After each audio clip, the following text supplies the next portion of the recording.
I call this committee of the whole meeting to order on Monday, July 20th, 2026 at 6 p.m. Roll call. D. Darling.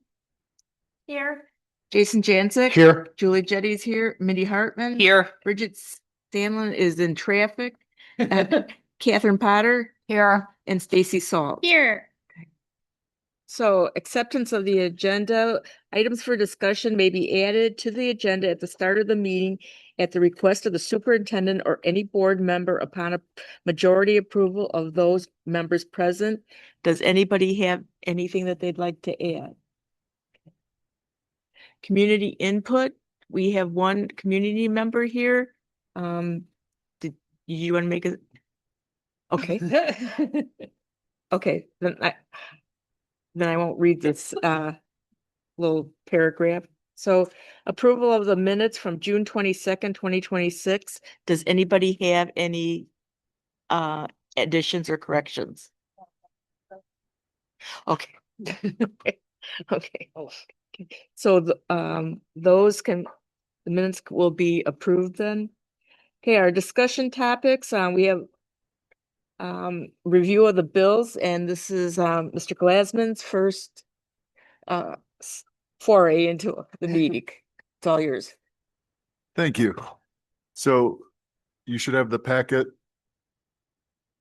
in front of you. The one thing that I want to point out is impressed from June and July is at $2.4 million.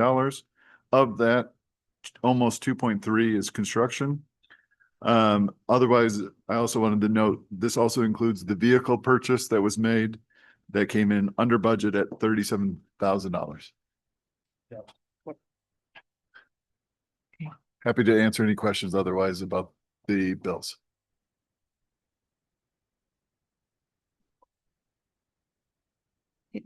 Then we'll move on to the treasurer's report, and that's your topic too. Thank you. Excited to present the June 30th, 2026 treasurer's report.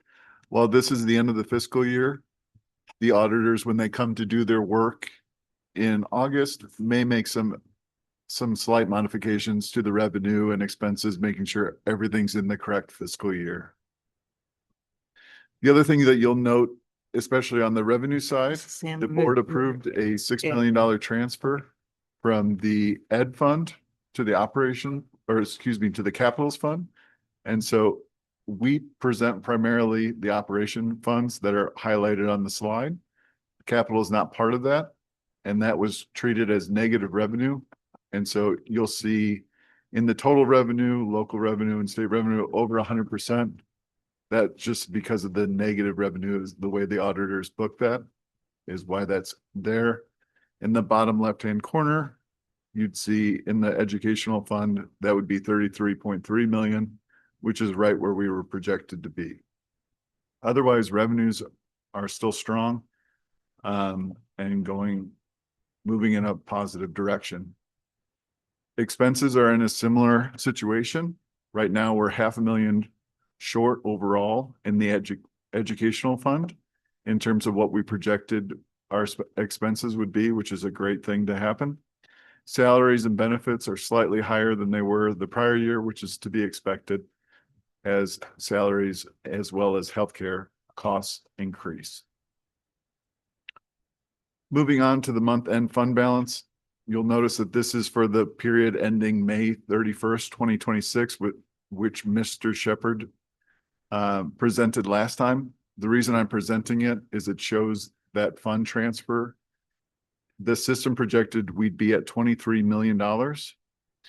And when you factor in that fund transfer from that 17 for the month ending in June 30th, that 17 plus the $6 million transfer puts us right in line to where we'd be at $23 million. This next slide has a ton of information on it, but I wanted to showcase all of our funds so you could really see the fund transfer. It'll showcase the total revenues here for all of our different funds, our expenses, the surplus or deficit, and really we are focusing on the education, operation, maintenance, transportation, IMRF. because those are our operating funds. We want that to be in surplus, and overall they are at about $2.4 million, which is very healthy for the district. Here's showing that $6 million transfer from the ed fund to the capital projects. We also had a transfer from transportation into debt services for our bus lease, which is the way the auditors like to have that showcased. And again, our ending fund balance, including all the funds, at around $21.7 million. And this is showcasing our operating budget, showcasing the revenue and expenditures that we saw in slides 2 and 3. This is breaking that down into the details of where the revenues and expenditures are coming from and being spent out of. And again, down below, other financing sources. This is the fund transfers that I keep talking about, that $6 million to capital, the $621,000 into for our bus leases. The ending fund balance, not including debt services, is at 17, but as you saw before, that's 23 when you factor all of our fund balances together. And then here's our debt service and capital projects. One thing you'll see right away is purchase services exploded when compared to last year. Almost all of that is from the solar project. So since that's new, you're really seeing a strong increase there. So purchase services are 2.4, primarily solar. The 10 point roughly 3.3 million of that is your transportation center that's being constructed. The other 7 million is the other construction projects that are happening throughout. And the 2.2 is everything to do with our bonds. That's the interest, principal, and service charges. And here you can see the $4.6 million ending fund balance. And this is the last time I'm going to mention the $6 million transfer. But you can see that sharp decline in the cash flow. And that's just because capital is not part of this. Otherwise, you'd see, again, a strong, healthy fund balance as we're seeing the operating fund summary here. And then finally, it's our investments. We're at $6.6 million after the transfers for capital. We're going to work with PTMA, which are our financial advisors, really making sure that we're investing as much as possible throughout the time. And then even if it's a month at a time, and then decreasing as needed. It also showcases our capital improvement projects at 14 million, and we earned over 34,000 in interest last month there. So really making those dollars stretch as far as possible. And with that, I'm happy to answer any questions that the board has.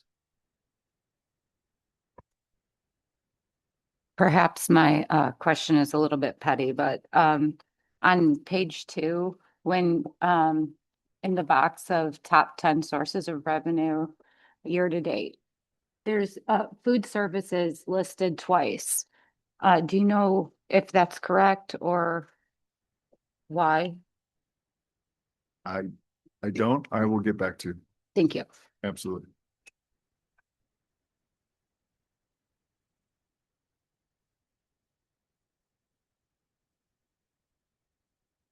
Okay, there's no other questions.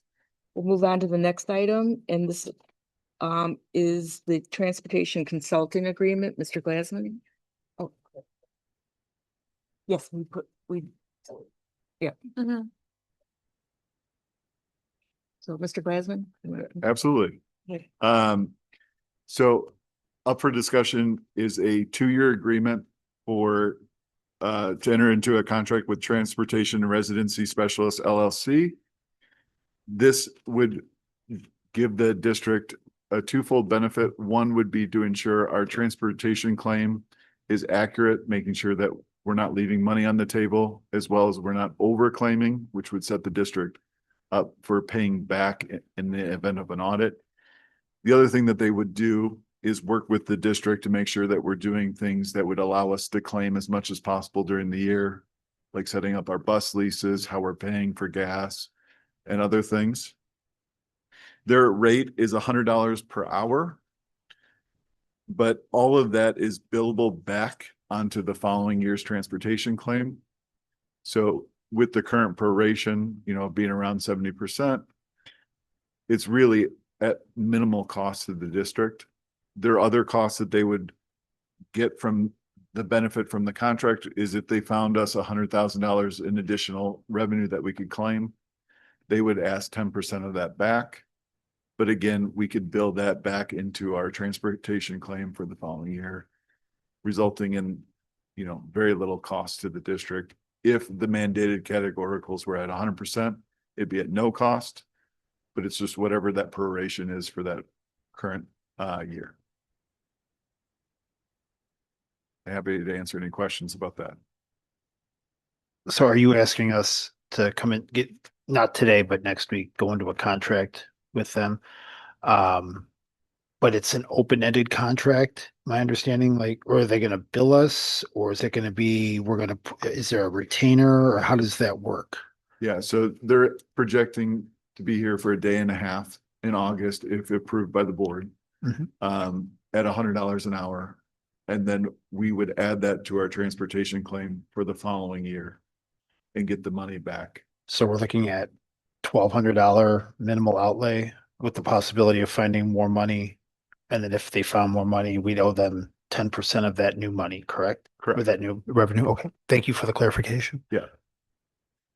So to clarify, it is just a single year contract or is it a multi-year contract? It'd be 2 transportation claims. Okay. So they would work with us this year to make sure that it was accurate, work with us during the year to make sure that we're not leaving money on the table based on any practices that we have in the district. And then make sure that our next year's transportation claim is accurate. I have a question. Where did this come from? Have you done this before? Do you think we're missing money? I've never seen it yet come Yeah. before us, so why? Sure. Why are we doing this? Well, this actually came out of the superintendent's conference. Okay. It was a recommendation there. The transportation claim itself there's a lot of ambiguity with it. And so I think anytime that you're able to get experts in the field to work with you, especially at a low level cost, that they could potentially find additional revenue for the district, I think it's a worthwhile endeavor. It also protects the district from any accidental overclaim that we would owe money back in future years. If it came from the conference and learning about it, what has it been like success? Is it successful in other districts going back and doing this with other people's claims? Are they finding a bunch of lost money for, making the most out of their claims? I guess, are we going to find good results expected? I guess. Does that make sense? That's the hope. And when I talked to the gentlemen that run the company, they said, looking at our transportation claim in the past, they believe that they're able to help us. I could ask for references and bring that back. So I was just curious. No, Yeah. that's fine. I didn't, I've never seen it yet. So I'm like, Sure. why now? And what are we doing? And is it going to be successful basically? So, but Absolutely. no need for references or anything. Just curious. I would be curious to see references actually. What the credentials are and whatnot. So this consulting agreement, my understanding from the conversation is a specialist is going to come for 1.5 days, approximately $1,200 costs to the district. Is it? Yes. So they would come for a day and a half. So Okay. roughly 12 hours at $100 an hour. Okay. And then the following year, same thing. Yes. And they would also bill us for time during the school year for any review of our practices for bus leases, purchasing of gas, paying of employees, making sure that we're claiming any electrical utility expenses, as part of the transportation claim. Okay, thank you. I looked, I tried to find a website, I tried to find anything, it is a legitimate business. I looked on the Secretary of State's website, but if it's only $1,200 annually over 2 years, does the board, does this have to come before the board for approval? So I believe it should, because if they were able to find, again, let's say they were able to find $30,000, we would owe them 30,000 or 300,000, excuse me. We would owe them 10% of that. So we would owe them 30, which is above the board limit of any contract. And so with that unknown, I think it's best to bring it to the board for approval. That would be a great situation to have happen, to have an additional, 270,000 coming through, plus we're able to build this back to the state. Okay. So if they come in August, when would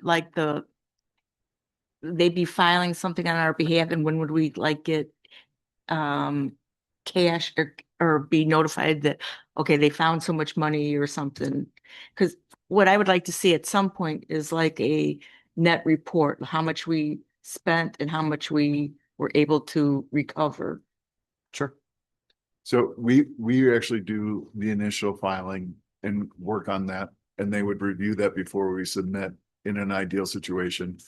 If they don't have time to do that in August, there's a change period that the state allows in October, November, and we would able to modify the claim at that point.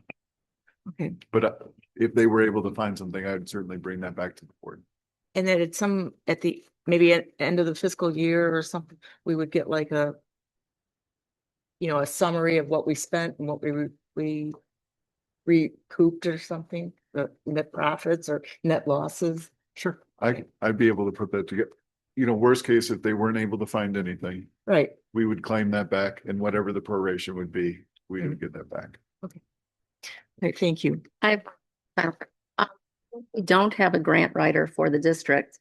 Are they checking other than the transportation claim? If there's any further grants available that we might qualify for our transportation, or? I could bring it up to them. I'm not sure if they look at grants or they really focus on. Okay, this. if they're doing the overall, maybe they know something we don't, is what I was thinking. Sure. Thank you. Any other questions? The next thing is the D26 construction update. Mr. Martin?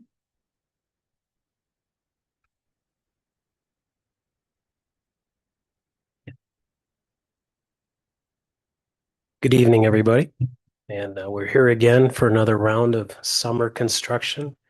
And I'm sure you've seen, at all the schools, all the projects that have been going on. So yeah, there's a lot to talk about.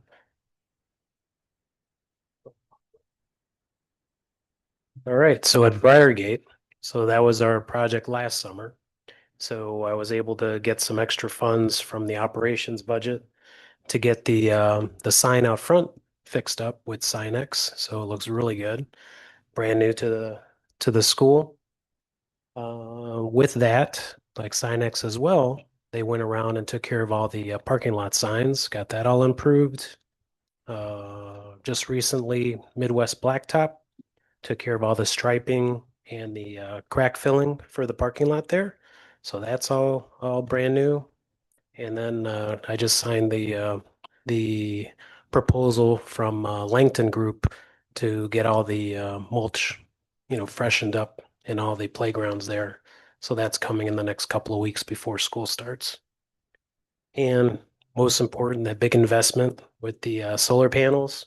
So they have 2 more connections to do from the inverters to the main panels, and 1 more shutdown from ComEd, and then that'll be up and running as soon as it gets interconnected into the grid by ComEd. So pretty soon we're going to start seeing some results from the solar panels at Briargate.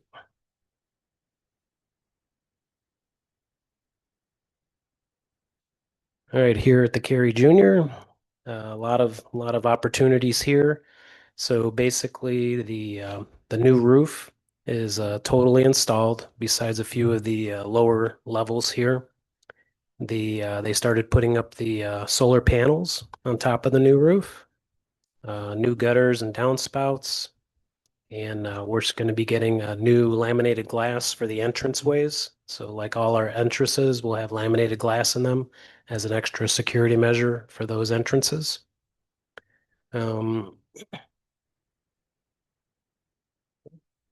Yeah, and then as far as progress on this project, they're on schedule, and it's a good thing we got started when we did. Otherwise, it'd be more months like going into fall, where they're thinking another month, and then we should be ready to go here at the Cary Junior as well. And then I don't know if you've checked out the our website, but Jess and we've been putting like pictures up on the website of the progress, so you can see all that on our website. Deer Path is the biggest project we're doing this summer, and so far, like with all the updates, I would say they're about 80% done. They've been focusing on getting the classrooms 100%.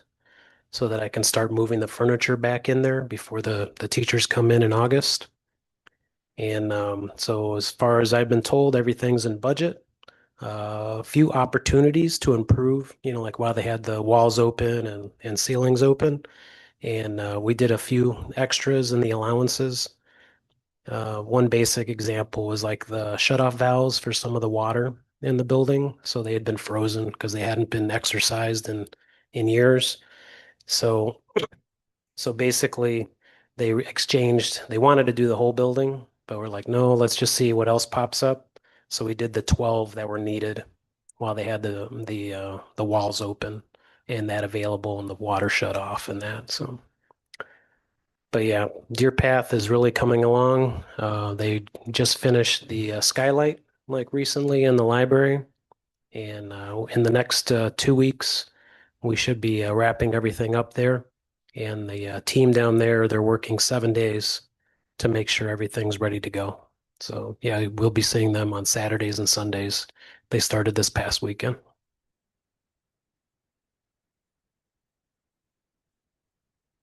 Oak Knoll is another good-looking building we've got right now. Like as far as like almost totally complete. So same thing as Briargate. The solar panels are all installed. Uh, like maybe 5% more to do on the connections for the solar panels. Parking lot was done, and like we got that project started real early with all the brand new windows around the exterior of the building. And I think there's one window left, some trim, and a little bit of mortar and painting to get done there. So maybe 1% left. But the whole interior is done, ready, cleaned. So all the pre-K and kindergartens will be ready to have some fun there right away. So Three Oaks was doing a lot of improvements similar to Deer Path, but luckily the flooring and lights, like those projects were done, a few years back. So it wasn't as intense as Deer Path. So basically everything was just moved to the center of the rooms so they could paint and put all new marker board tack boards on the walls there.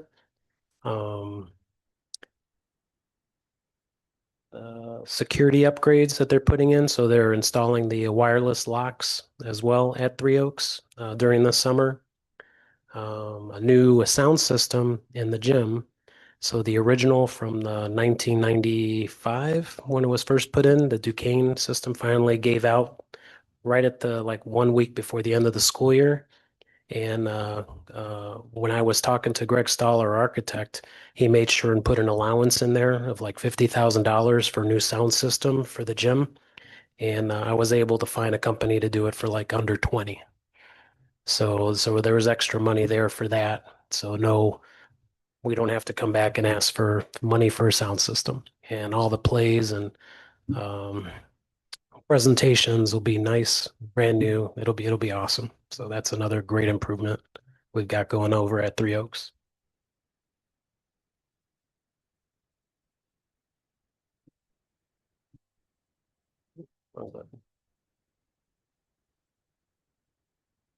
And the transportation. the big brand new bus garage, right? So from the aerial footage, you can see in the pictures there. So this weekend, they should have gotten the windows installed, like for the exterior. In the next week, they'll have all the doors installed. And then once it's secured, then we can start fixing up the inside and get the air conditioning going so that they can install everything that they need to in the offices.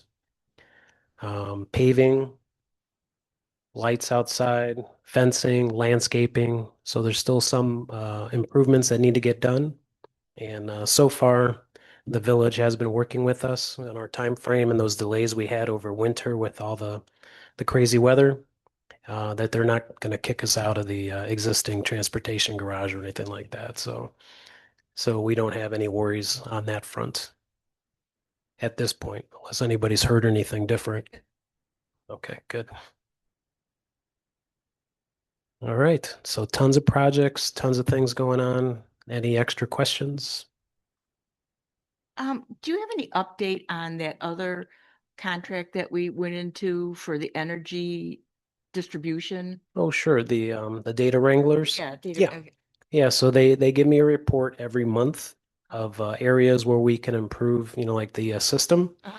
And during the upgrade to our Metasys system through Johnson Controls, we lost some of the information we had that first month.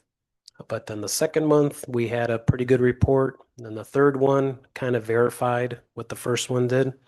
And so we are like slowly narrowing it down to those couple of areas that we can find the problem. And it does appear that chiller number two here in the building has been causing some of those problems.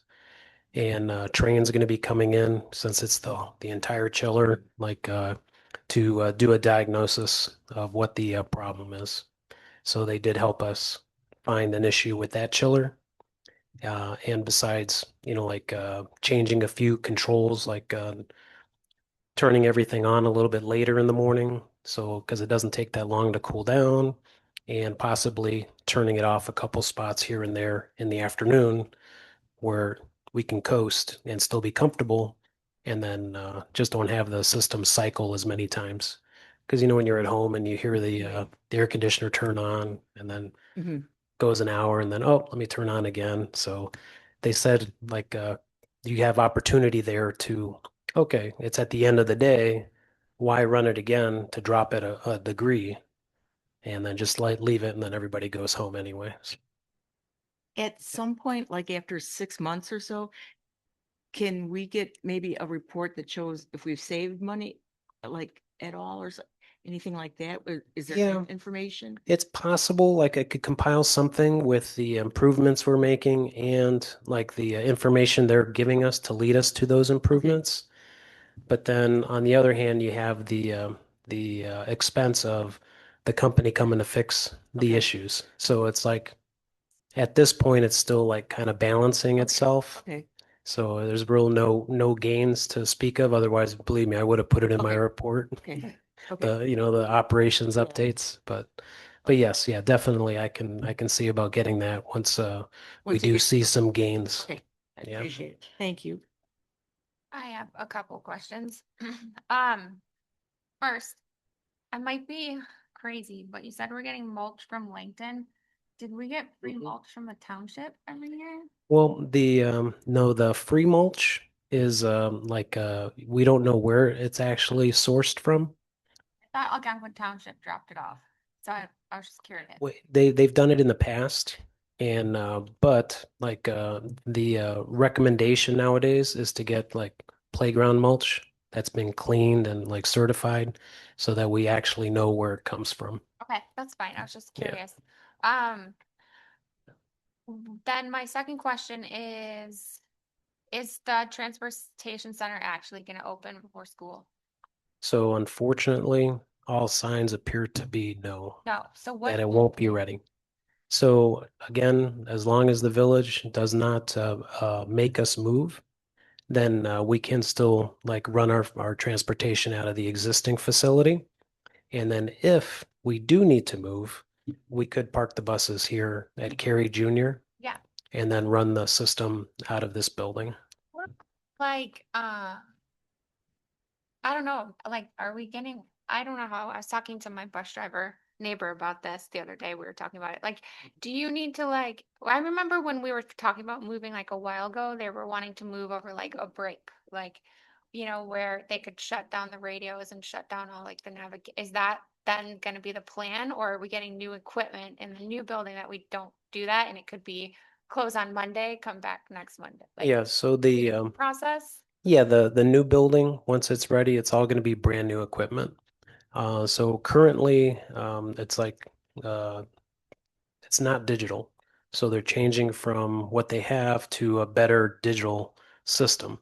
And all of that is in the plan for a brand new system So you at the could just, like, transportation site. you could just like leave, I don't know, September 1st and go back September 2nd in the new building. Like, it's easy process. It won't be like, oh, we have to wait to Thanksgiving break when we're not using the buses, or Christmas break when we're not, like, Oh, as long as they can test the new radios and everything. No, it should be like just like changing the channel on the TV. okay. I was As far as like curious. use, but there are going to be a little, hiccups here and there. So it's not going to be like, on and off, but there's definitely ways to make it smooth. Okay. Yeah. And then my last two questions, as the old admin knew, I run a lot and I run these buildings a lot. And I've had some funny thoughts. My first one is I was playing basketball outside of Three Oaks the other day, and all of our brand new window panels are right by the basketball hoop. And I'm like, oh God, what if my daughter misses and breaks a panel? So how quick are those getting installed? The window panels? Yeah, like a whole bunch of them are like, like I was like, oh, this seems like a little not safe. I know we have cameras, but I was like, oh gosh, don't let my kid break this, I Are could they check getting into that and make sure that stuff? they get them into the building. I was just curious because there's a lot of them out there. And it seems like you could have driven it in between the buildings, like a little bit safer of us. I don't know, but that's my first No, silly thank you. thought. Yeah, I'll talk to their supervisor on site to make sure that gets moved just away from a playground. A lot of wind. I definitely had that thought when we were over there the other day. And then my other thought I had the other day, you mentioned they're working like 7 days a week, and I have seen them working like 7 days a week, out running. And it sounds maybe a little petty, but are we paying more for them to be here on Saturday and Sunday all the time? No, Okay. like they had it in their contract, the bid that they're going to get fined if the schools aren't open on Okay. time. I just Yeah. wanted to make sure those are my running thoughts for Yeah, this so time. no, they're looking for every opportunity to get done. Just be done. Okay, cool. Yeah. All right. I saw them out there this weekend. I was like, oh, I wonder how much that costs. But okay, cool. No, yeah, it's actually going to save them money. Okay, perfect. Cool. Thank you. Yeah. Mr. Martin, I just want to say thank you for working so hard all summer on this. You you definitely have your hands full, Yeah. all over the place on every single building, even addressing with every storm that's rolled through different things when you're in construction and it rains sideways, So thank you for being there and watching all the buildings and making sure that the kids can are still attending school as well during those times as Yeah. well. So thank you very much. No, thank you. Thank you And for the the recognition. updates as well. Yeah, believe me, I Great. try to make sure everybody knows everything that's going on so that there's any questions, you can email me, call me. Like I'll figure it out if I don't know the answer already. Thank you Yeah. very much. All right, thank you. Have a great night. Okay, our next item is our starting right workshop for board members, Dr. Cacciatore.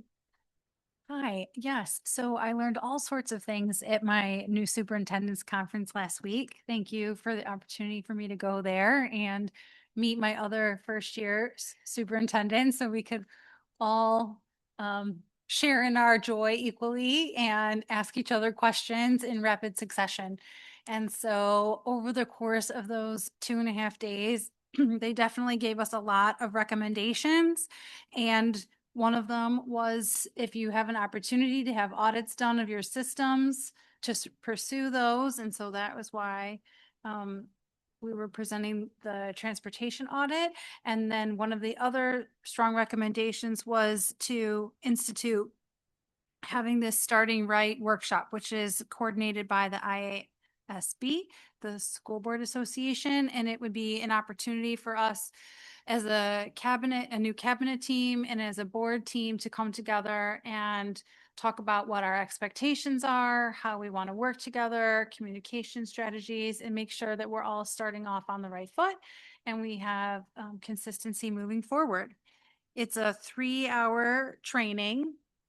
And so what I am asking of the board is to take a look at your calendars over the next month. And if there's any days in August that do not work for you, if you could send those to Laura so we can try and coordinate a time when it works for everyone's schedule. And then the other thing, hopefully you'll be able to share is if you would prefer an evening meeting with dinner, or if you would prefer a Saturday morning or afternoon. If you have a preference on either of those, that'll give us a little bit more flexibility to find a 3-hour chunk of time when 15 people who all have other things on their plates can manage to find a coordinated effort to collaborate. Does a person from ISB come out here? Yes. So we would have a facilitator from IASB and and you might have done this in the past, Yeah. the previous superintendent. And so they would come out and they would facilitate it. We would talk about norms and expectations of each of the roles and who's responsible for what, just so that everyone's on the same page.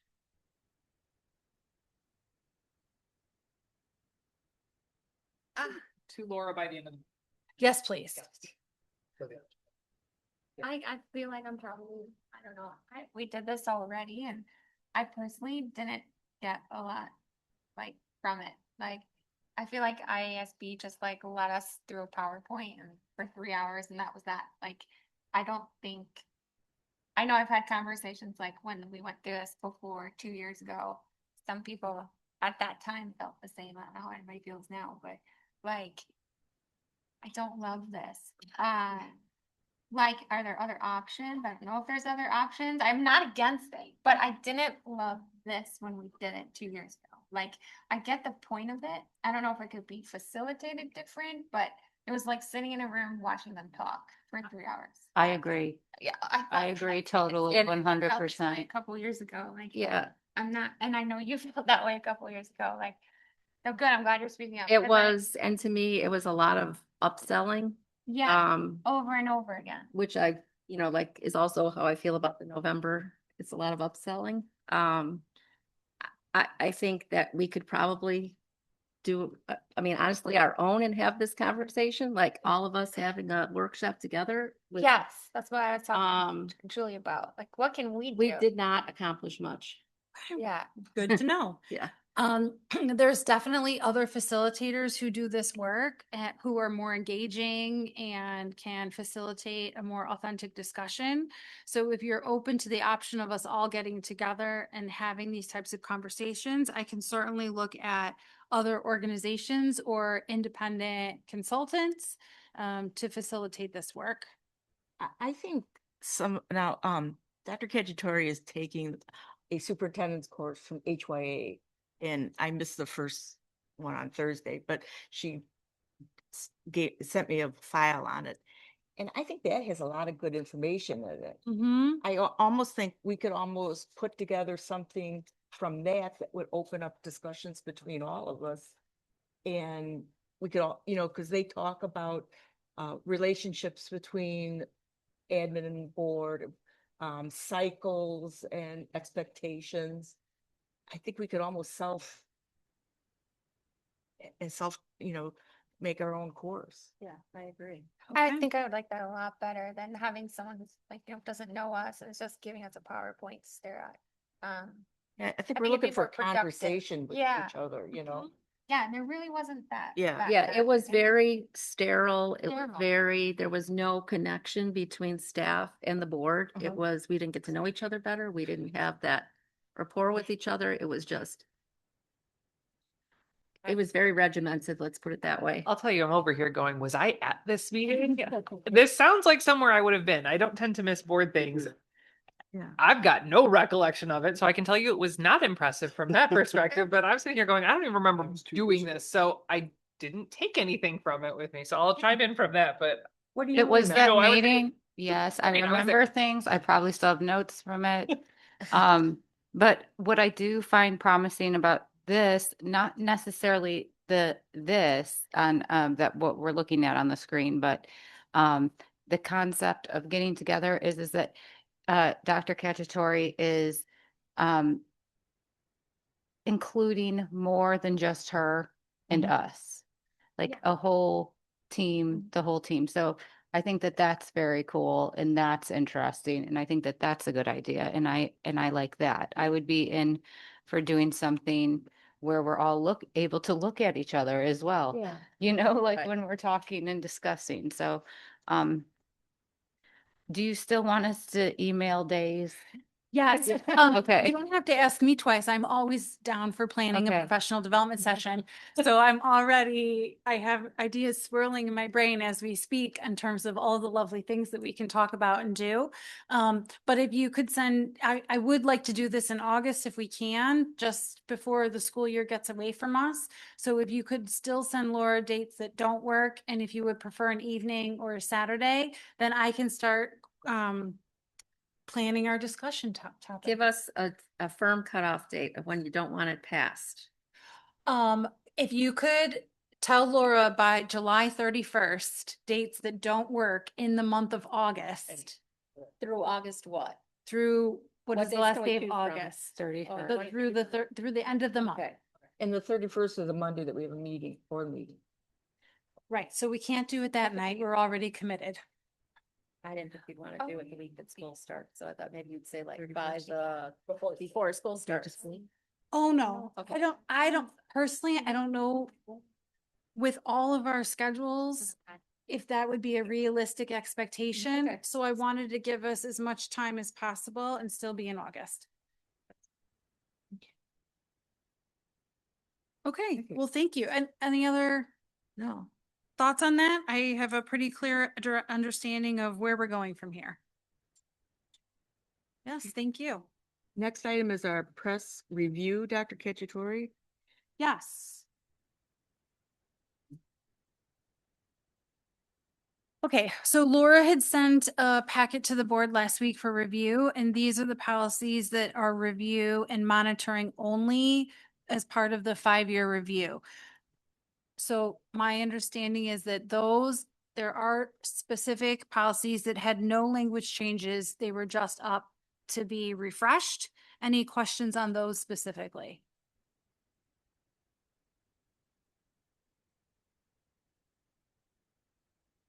Okay. I did. Oh, yes. Great. Okay. Because You then, know, because absolutely. Thank you. There Because were- then after we get through those policies, I'm going to read through the ones that have language changes. 370, and this is succession of authority. I'll find the page number.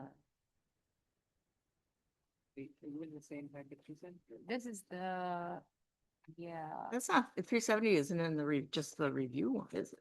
yeah, Yeah, it is. it's 11 of 36. 370.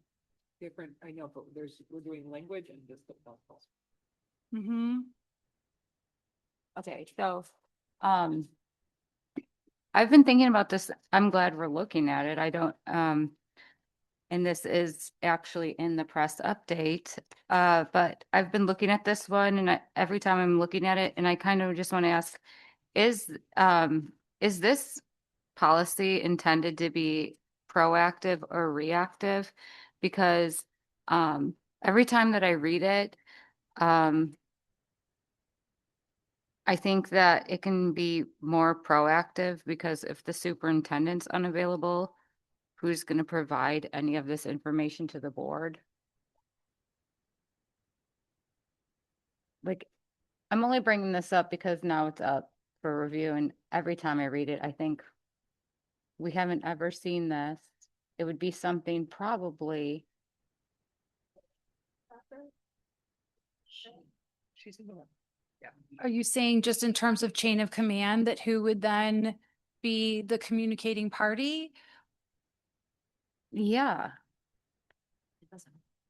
It doesn't name anyone specifically. I think given, It's like if the superintendent is temporarily unavailable, the superintendent will submit this also to the Board of Education. yes, So it's just kind of like, the respective office shall follow the succession plan developed by the superintendent. So if it was a building need versus a district office need, I think it would depend, it'd be a case by case situation. I mean, if this is something that could be proactively addressed, if someone, like, let's hope I get to go on vacation someday, right? Wouldn't that be delightful? And then I would tell the board, I'm going to be gone for the next 4 days. If something comes up, contact, and I would pick a cabinet member theoretically who would hang out in my stead. If something more catastrophic were to happen, and let's say I was unable to announce a successor, then I suppose at this point, we would use the chain of command protocol that we have already established as a cabinet. okay.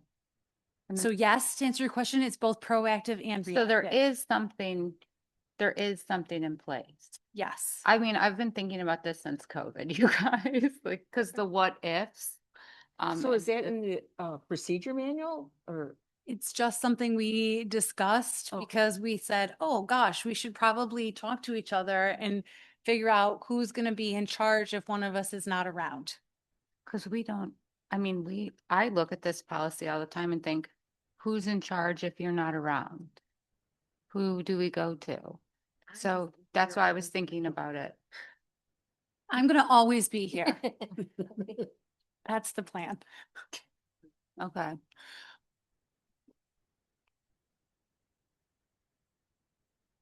So I guess what you're asking, Mrs. Potter, is to make sure that we have a succession plan in place somewhere that it's presented to the board that names specifically who would, Yes.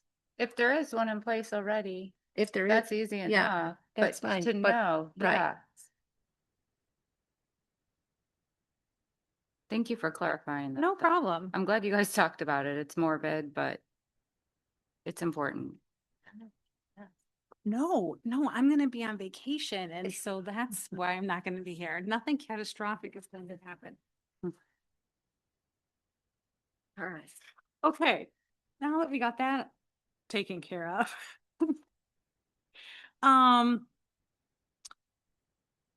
Okay, so these are the ones that from Press Plus, the revision to policies. This is the June 2026 update 122. The first one, I'll wait till is everyone in the right spot? Yeah. Okay, the first one is 270E, the checklist for filling board vacancies by appointment.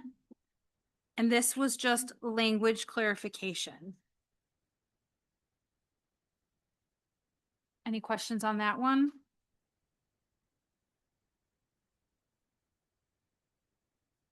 If there's no concerns, then the plan would be for it to go onto the consent agenda for July. Okay. The next one is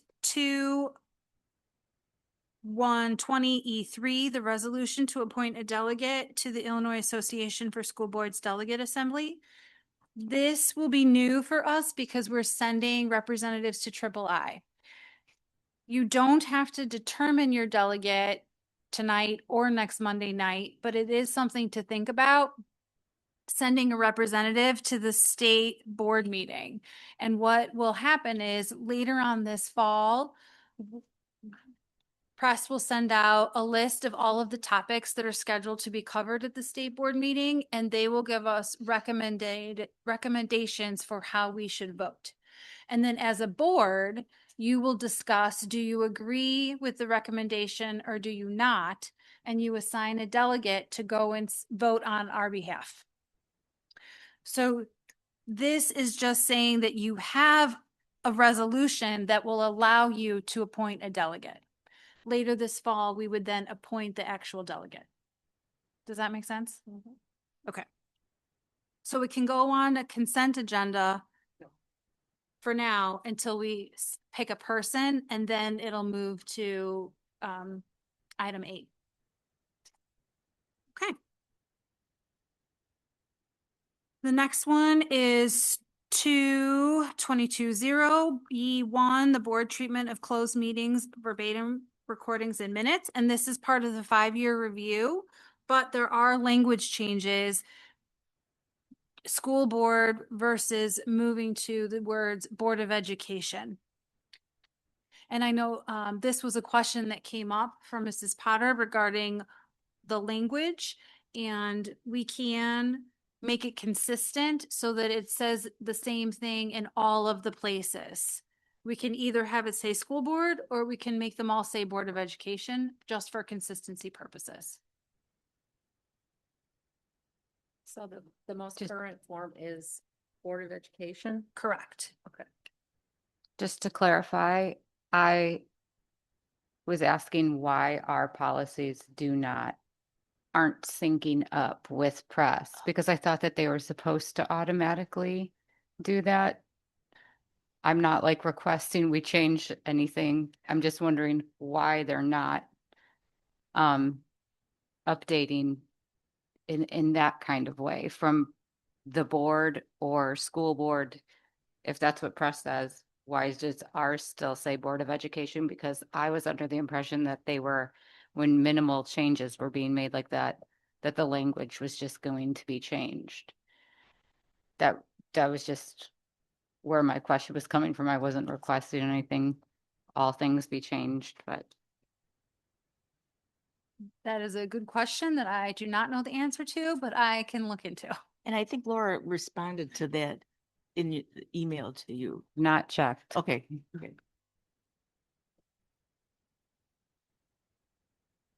Okay. The next one is 2220E3 closed meeting minutes. And my understanding is we do not use this particular form, but it is part of the 5-year review.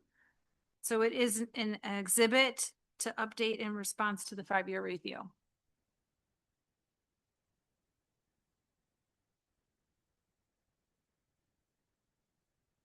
All right, the next one to 2220E5, the semi-annual review of closed minutes. And this is the exhibit is updated in response to the 5-year review.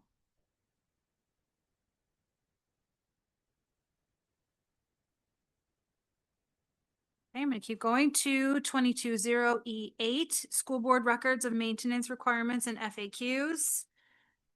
The recommendation is to accept the Press Plus edits for the 5-year review.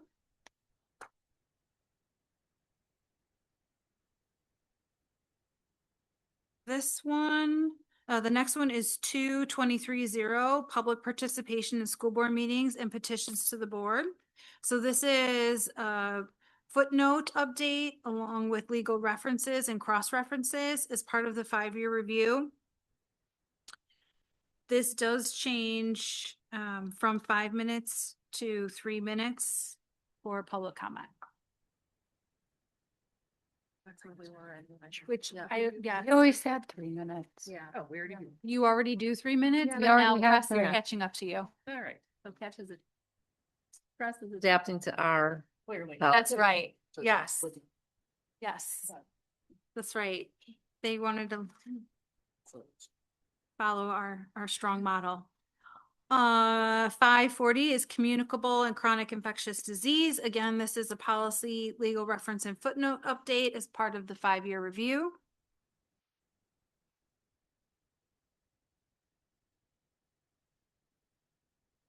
It's funny to me what they decide to change, to from informed to self-report. Yeah, I don't know. I'm probably the only one who finds it amusing. Next one is 5240, suspension. Policy and footnote are updated, and this is also part of the 5-year review.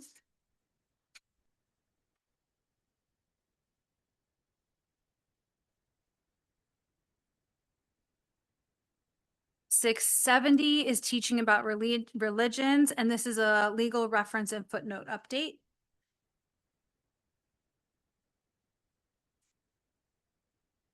680, teaching about controversial issues, is another legal reference, cross-reference and footnote update.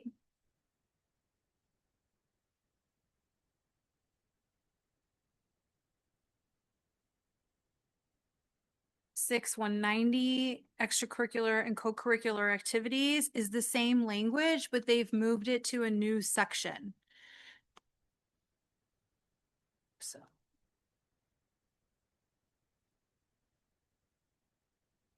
It makes sense that it goes to student use of building. Yes. Because that's where the students are in their extracurriculars. Correct.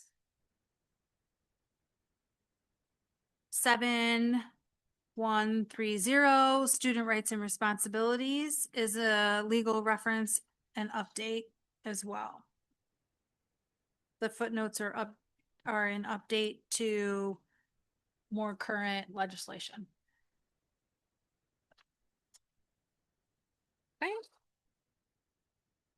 And 870, accommodating individuals with disabilities, does have language updates, but it is part of the 5-year review.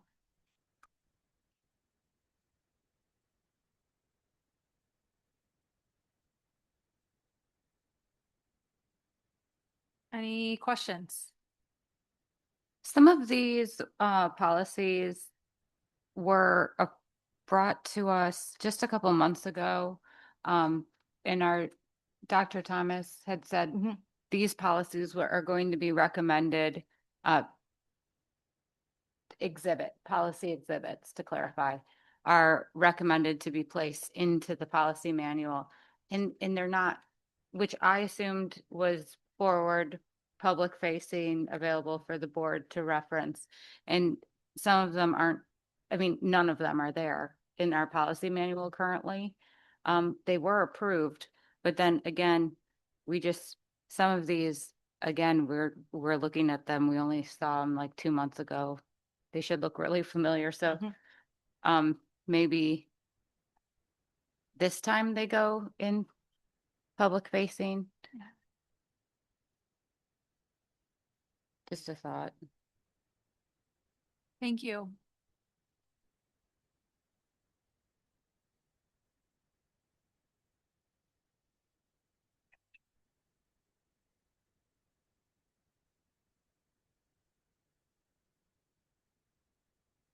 Okay, I will follow up with Laura on that.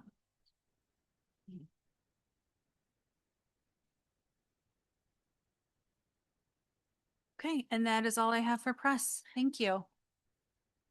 Any other questions? Huzzah. Catherine, any other questions? I'm going to submit some questions though, by email. Okay. Next, our technology update, Dr. Bergmeyer. Good evening. Yes, as I've transitioned in, I wanted to come forward and talk a little bit as I'm working with Lynn and Andy the last few weeks, kind of capturing what the team has been working on last year in the technology committee. And I've really been able to drive what the current focus and priorities will be going into this next year. So as I've kind of just been able to understand the work that has been done, we're really thankful for all of the foundation work that the team has done last year. And it really is about an opportunity for us to examine our current systems. What is our infrastructure around technology use, as well as then what are some supports that we really can be intentional with what we're doing and putting forward and for our students. So this year I asked Lynn and Andy to really partner and go through a SWOT analysis. So a SWOT analysis is taking a look at any topic. What are the strengths? What are the weaknesses? What are the opportunities? And what are the possible threats? And what can we do to plan accordingly? So we take a look at there's 5 different components there that I really want the team to hone in on. So teaching and learning systems. What is it that we have in front of our students? How are we using it? And what are some additional supports? If we go through that SWOT analysis, really digging into those components. The next area I want the team to focus on are our devices. How are we using them? What are the grade levels that are keeping them here at school? What are the grade levels that are taking them home? And why are we making those decisions? Are there some adjustments or opportunities that we can continue to expand upon? What is the infrastructure and what are our systems that we have in place? Digital citizenship, our computer science standards, those are all things that we can dig in from a curriculum lens and really identify how do we move forward and what are some systems and supports. Professional learning and staff capacity. What do staff need in order to be making these strong instructional decisions and support so that what we have going on in our classrooms is really high quality and successful for our students? And then equitability and accessibility, and how do we have readiness to move forward? So each of these areas are very complex. And so I'm asking the team to really take a pause, dig in, capture some feedback, identify those areas of strengths, opportunities, and potential threats that we need to problem solve around so that when we bring this back and we have action plan, we can really identify how we want to move forward. This next slide here will walk you through just some questions. These by all means are not everything drilled down to exactly what we would dig into, but it gives you an opportunity to take a peek at that, the work that's ahead of us. So again, those strength areas. So if we're looking at systems, infrastructure, and supports, what are those areas of strengths in each one of those areas, and then opportunities, weaknesses, and threats. So you can see all of that interplay. I do believe walking through this exercise over the course of the year will give us an opportunity to understand where we are, what's going well, and what are areas that we need to continue to problem solve and take action on. Questions? I do have a question. Yes. So when the technology committee reconvenes, I think probably September or a little bit. We're working on dates, yes. Oh, okay. Yeah. So is this information going to be gathered and then the technology committee disseminates it, or what is the goal of the actual technology committee when they get together? Correct. Great question. So what I would take them through to begin are each one of those areas. So if you look at the first one, teaching and learning systems, I would ask the committee to generate what that SWOT analysis, what those questions would be. That will be the starting place. And then we actively engage in that process. So in regard to teaching and learning systems, what are the areas of strengths? What are the areas of weaknesses, opportunities, and threats? So you walk through all of that and then identify what are common threads. What are themes that we're seeing that's working well? What are areas that are not working well that we need to take action on immediately? And what are things that we're going to take a longer stance to map out and plan? What is that future going to look like?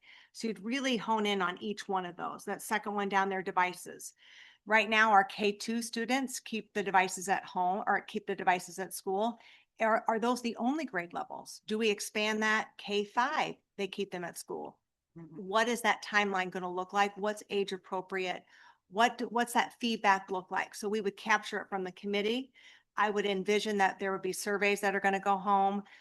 They would be surveying staff. We would have a larger conversation in each one of those areas to dive in. Okay, what's our action plan moving forward? The next one down, digital citizenship, safety, and cybersecurity. We have computer science standards. How are we embedding those? What does that look like? What are some additional pieces that we need to expand upon from an instructional lens? Are there resources that are tied to that? Are there different structures and infrastructure that we need to put in place? We don't know until we go through that process to really drive in.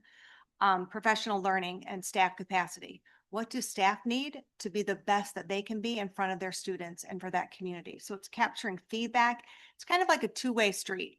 What questions can I put out that you're going to give that information back to us, and then we plan accordingly.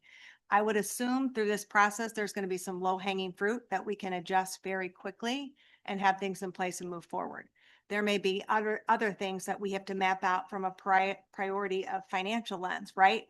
What is that piece going to look like? How do we plan those pieces out? So going through this entire process then gives us that opportunity to see, how do we move forward? What do we do? What's that plan?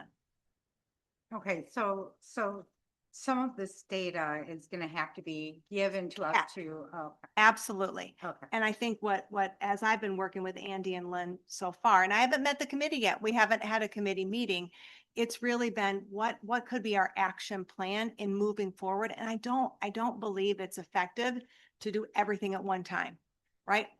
we have to take each one of these 5 pieces are huge. There's a lot of pieces to technology. So to do it well, we have to go slow to go fast long-term.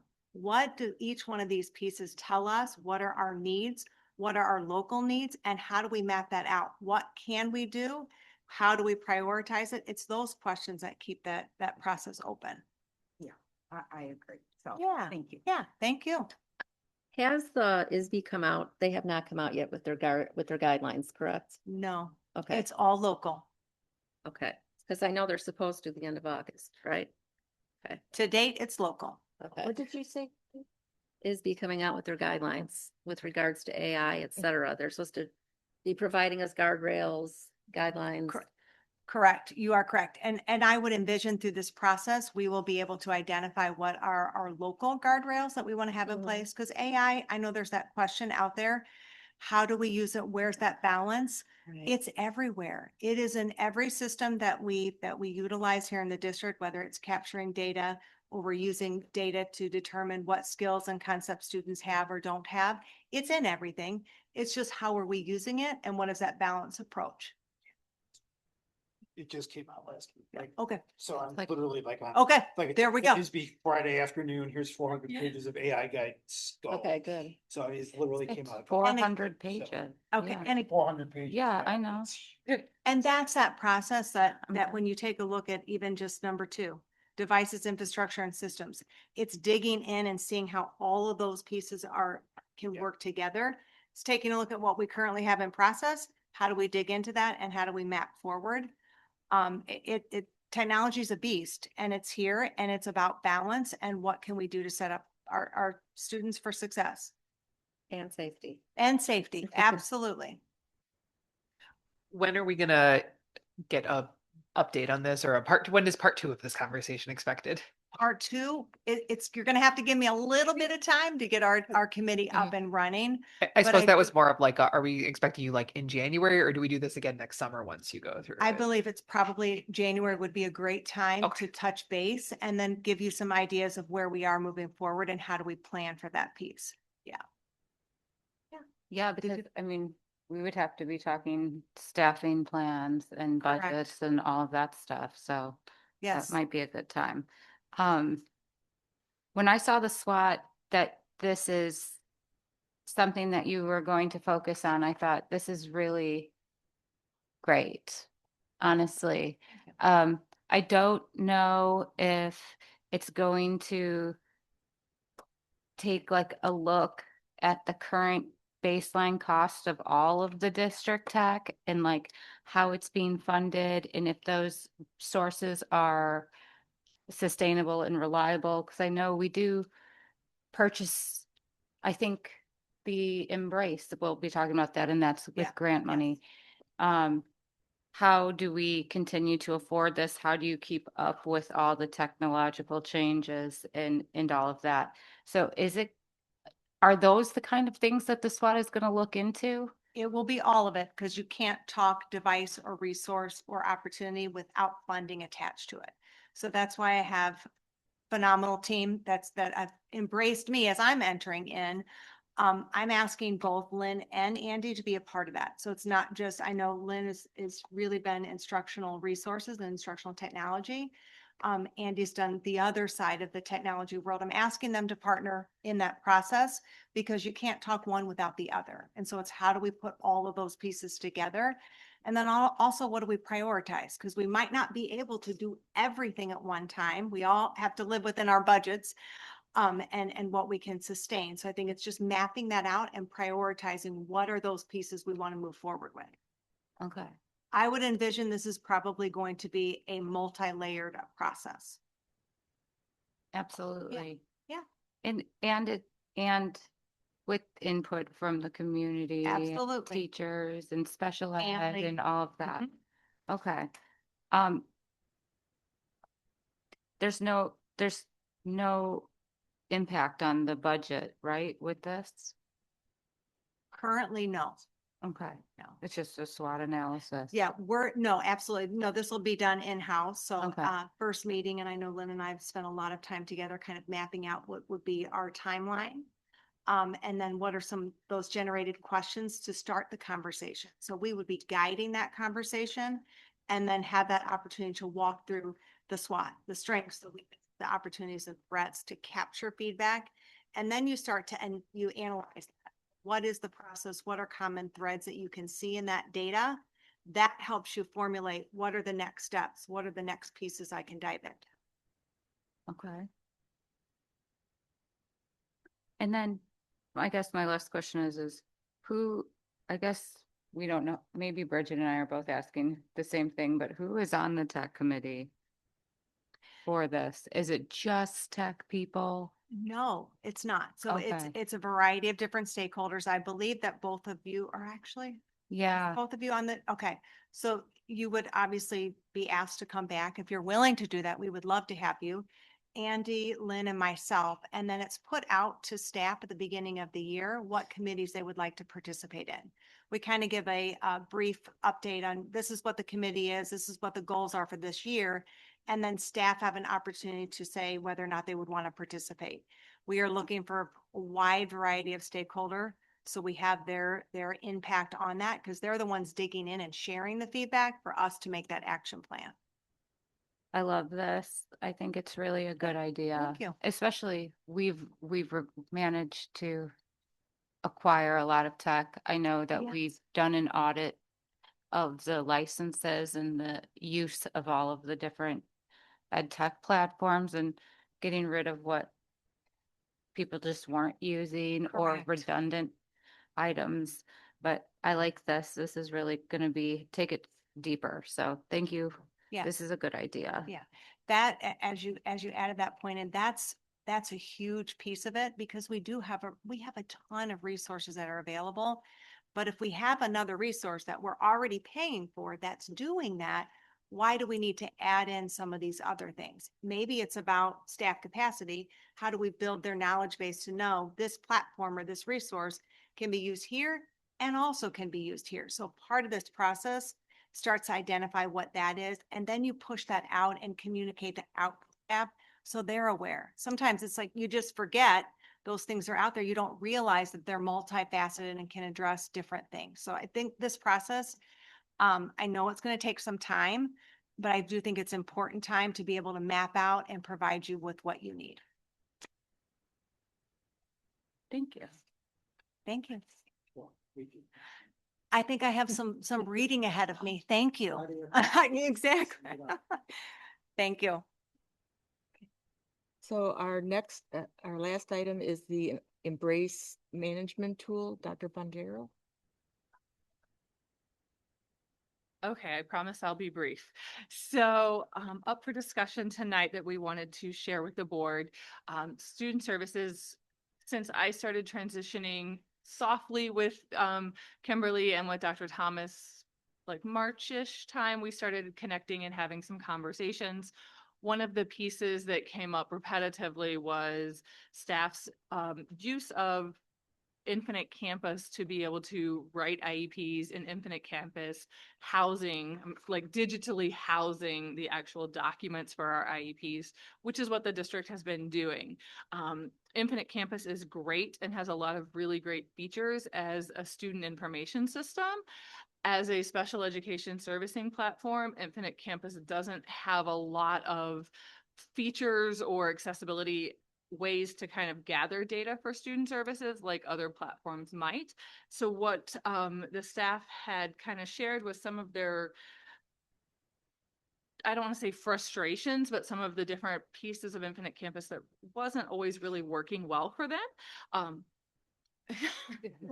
don't want to label their emotions, right? I don't want to label an emotion that I didn't feel myself, but they're in a lot of the different surveys and feedback that Kimberly Dahlem had with the staff.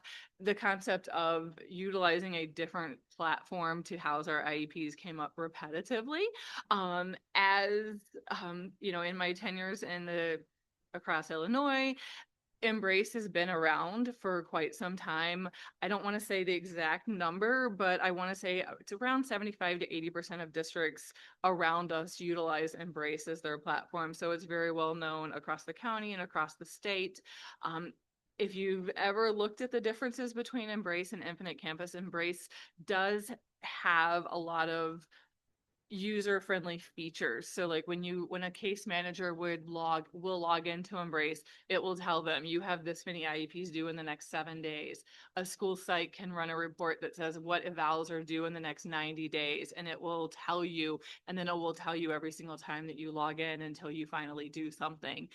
So there are some safety features or some checks and balances of Embrace that kind of make it a premier-ish type of a thing, as well as the oversight administration of the IEPs that Embrace allows us to do.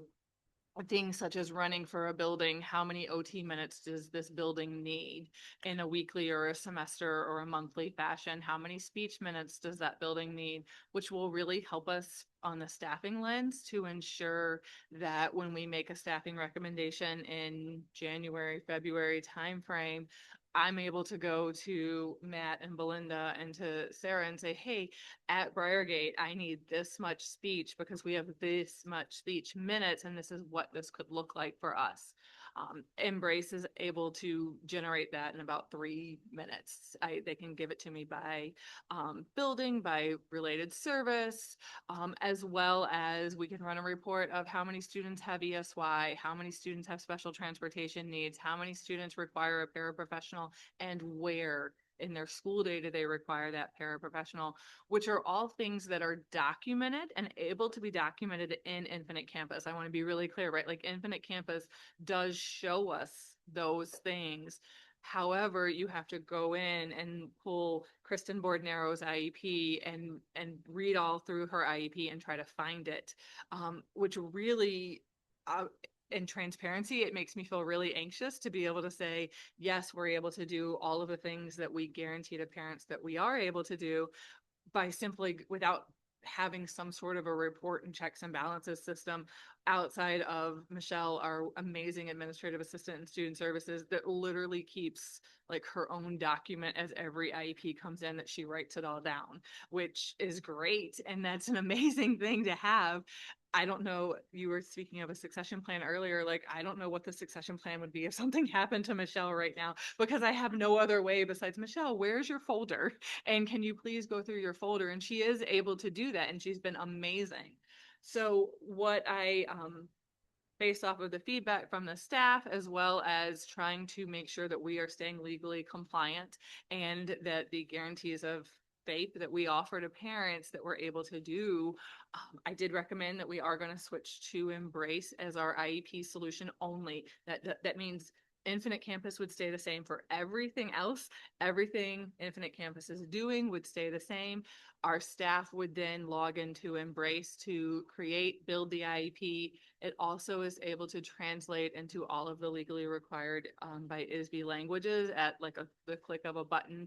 It can translate both the data, meaning like what we type into the fields, as well as what the form says. So it translates both into the ISB required, all of the different ISB required languages.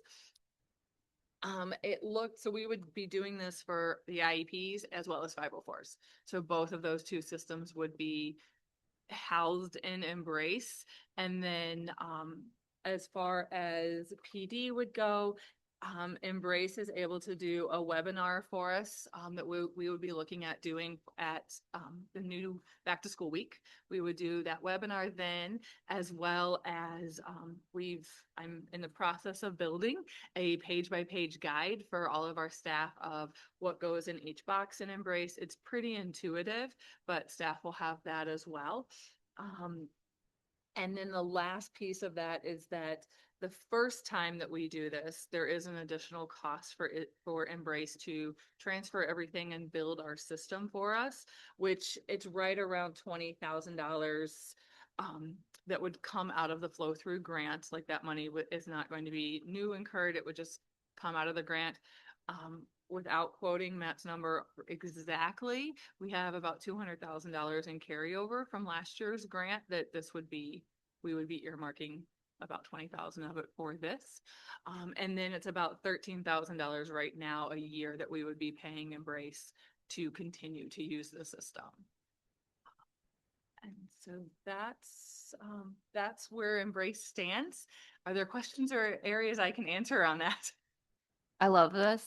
Of course, I have questions. Sure. First, I guess I'll start with the finance part, just for clarification. Are the Embrace for IEP and the Embrace for the 504s, are they one system or are they two? It's one system technically. It's all called Embrace Success Systems.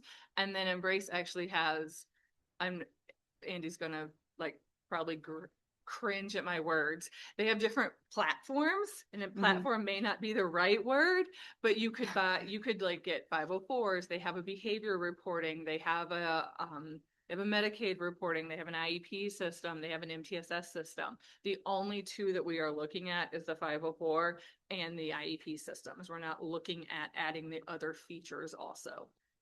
You are speaking my language, same language. I know what you're, what Okay. you're saying. I'm like, they have other like pieces to their I get it. layers. So the upfront initial implementation cost is for both, and then that approximately 13,000 a year. That's for, yeah, it's 13. You're getting both. You're It's getting not both. 13 each. No, Okay. ma'am, it's 13 both for both. It's based off of our district number. So in case anybody's wondering what the 13 or how we got the 13,000, it's based off of our student population. So that it's based off of how many students we have with IEPs or 504s. So that's where the fluctuation, if any, would come. We're under 500, which is like their minimum threshold. It's like up to 500.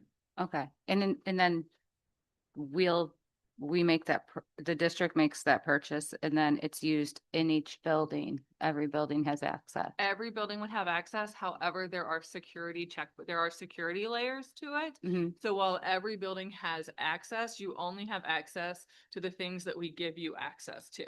So like if like teacher A is at Briargate, wouldn't have access to students at Deer Path. But teachers are still going to be able to read through their students' IEPs Yes, and ma'am. do all of that stuff? Absolutely. Okay. And is that going to be, how is it going to look at the beginning of the school year? I know it's like a month, or like a month It'll be away. beautiful. If It may we be beautiful approve chaos, this. but it's going to be beautiful. Yeah. So, tomorrow, actually, we have the kickoff call with Embrace that talks us through what the process looks like.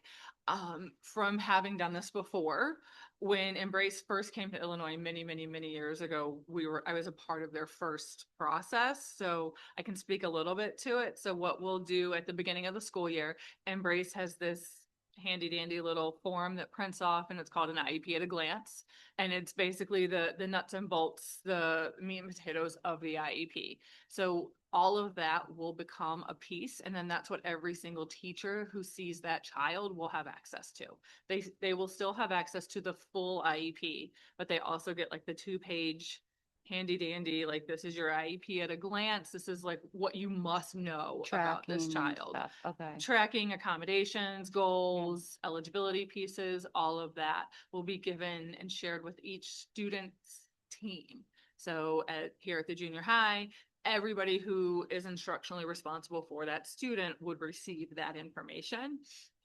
And then as far as the plan, if you will, is to start writing the IEPs. So everything that we currently have in Infinite Campus will stay there.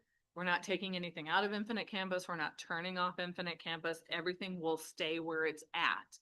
Embrace will do a secure file transfer upload thing where super technical. It's not my strength area. Special ed, I'm there. Technical, maybe not. So there, and that will put a PDF of everything into Embrace also. So then we'll have it in Infinite Campus, and we'll have it in Embrace. And then as an IEP or an eval or an initial or a reeval comes up, that will become a record also in Embrace. And then that will create the live working documents in Embrace. The other option that we had would have been to pay Embrace to create live working documents of every single file, which is insanely expensive, and we don't really need it. The only downfall, if you will, for this will be for students who may have like a May annual review. Their families will have a progress update like on a Google Doc until we get to that, so that way families will still receive that progress update that they're legally entitled to have. And it will be on a Google Doc with that student's name, and we'll letterhead it and make sure that it's consistent, and we'll upload that into Embrace throughout the school year until we've gone through the full calendar year to have reached every student's meeting timeframe. So it's like we're graduating out of It's a Infinite slow Clamp roll campus. out, Yeah. but a fast start up of making sure that Embrace is up and running and ready to go for, you know, anything that starts as soon as August hits. But we will, if kind of be running two systems until we reach that point, and then we'll have everything into Embrace. The other pieces of Embrace is that since so many districts around Illinois use it, a lot of districts then when a student transfers in, we can submit a request securely, and then we can just grab their IEP and all of their previous stuff. That school district will just send it to us. And likewise, when we have students who transfer up or out, we can do the same thing when it's requested. We can't just like hack into somebody's system, but we send a secure request, they send it back to us. And same thing, we will have the option for parents that there is a parent portal that we can send that student's IEP paperwork and everything to the parent through the parent portal, and we send them the link, and then they get a little code, and then it's almost like when you log in on your phone and you have to enter in the code, you give them the code, and then the parents can log into just their student stuff. We will still obviously send it home via electronically, via PDF, or via paper copy if parents wish, but that is another piece that we can do for parents as well. That transferring the student data with new students and stuff, that's really cool. It's very cool. Yeah. Especially when you have in the next couple of weeks, almost a month, in the next couple of weeks, as our building staff are returning and we find that we have new students who have moved in. And it's like a 30-second thing. We call the school and we say, hey, we're submitting a request through Embrace. And hopefully they say, hey, I can do that for you right now. They hit the button, and next thing you know, we have all of the historical IEPs. So if a student's in 5th grade and has had an IEP since they were 3, we'll have every single IEP, every single case study that was done. They still keep a copy of it in their system, but then it also sends a copy of it to us so that way we can see what we need to see. Thank you. And then last, is the PD just going to be for those doing the IEPs, or is this all staff? So the PD that we're going to be doing in August is just going to be for those individuals who are writing the IEPs right now. And then once we've gotten them comfortable with how that's going, if there's any other staff member that would like to have PD on how to use the system, I'm happy to do that. One of the other selling pieces to Embrace from a school systems or from a choosing a platform approach, one of the greatest pieces from my perspective is Embrace has live on-demand help that's available until like 10:30 at night every day, and you can either chat them and they will chat you back right away, or you can pick up the phone and they have a live human who answers the phone, and they are like the Chick-fil-A of customer service. Like I have never once had a bad experience with them. Even myself, when I've called and I've been like, hey, 2 years ago I ran a report that showed me this and now I can't find it. And they're like, well, tell me what you want. And you tell them, and they either find the report that you ran 2 years ago and they just put it in your folder for you, or they walk you through how to rebuild it for yourself. So, I mean, their customer service is top notch. I've gone to a few different pieces around the state and talked with other directors. I can't find anybody to say anything bad about Embrace. They are connected to ISB. So as soon as ISB changes a form, we will get an email from Embrace, usually within 24 hours, and say, ISB updated line 12 of the autism considerations to say this. We're changing it. If you don't want it changed, you have 24 hours to tell us. So they are very proactive in ensuring that they are providing us legally defensible paperwork, as well as a system that works for special education to make our jobs as checks and balances friendly as possible, but also as user friendly as possible. Thank you so much. I definitely can appreciate compliance, obviously. And thank you for attaching the memo with the rationale and the pricing and stuff. So we had that beforehand, so we could get this idea here. I like this. Thank you for bringing this forward. Absolutely. And I know it's like on the threshold of needing the board approval versus not needing the board approval. So I wanted you to have as much information as you could possibly have as to why, 2 weeks in, we're making a shift, or why I'm recommending this shift. And as we've had the APs go back and talk with their staff about it, like I've only heard positive things from staff, that staff are thrilled to be able to be options for us. I am thrilled to see this because I have heard this for the entire time I've been on the board from staff Okay. about not being able to see what other, services were being provided, not being able to have that collaboration. And most importantly, just being, if we have students coming in, which we always have new students, knowing that we can bring that stuff in. That was one of the biggest things. Like, we have these kids coming in and we have no idea where they No are idea. because we have no idea what we're walking into. So that aspect of it alone, our staff is going to be thrilled about. My question is for the parenting end of it and for the staff end of it. If there's a change in IEP or anything changes in the students, does it give a notification or flag a student so that everybody who's on that team knows, and the parents as well, there's a change that we've had to make, just so you know? So without going super technical special ed law land, if there's a change to an IEP, we can't do that without a parent knowing. We can't change any student's IEP without a parent knowing. So it will never happen that should never happen that a parent doesn't know and isn't aware that there's a change. Like, Right. that's a procedural violation Okay. if that was something that was happening. So moving forward, that will be something that I ensure that I make that statement very well known.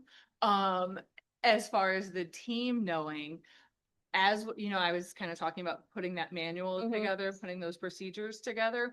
As we go through this and we spend our time together at the back to school days, there's like that checks and balances of like, note when as soon as you hit save final, then Michelle gets a message that it's saved final and it's been submitted for review.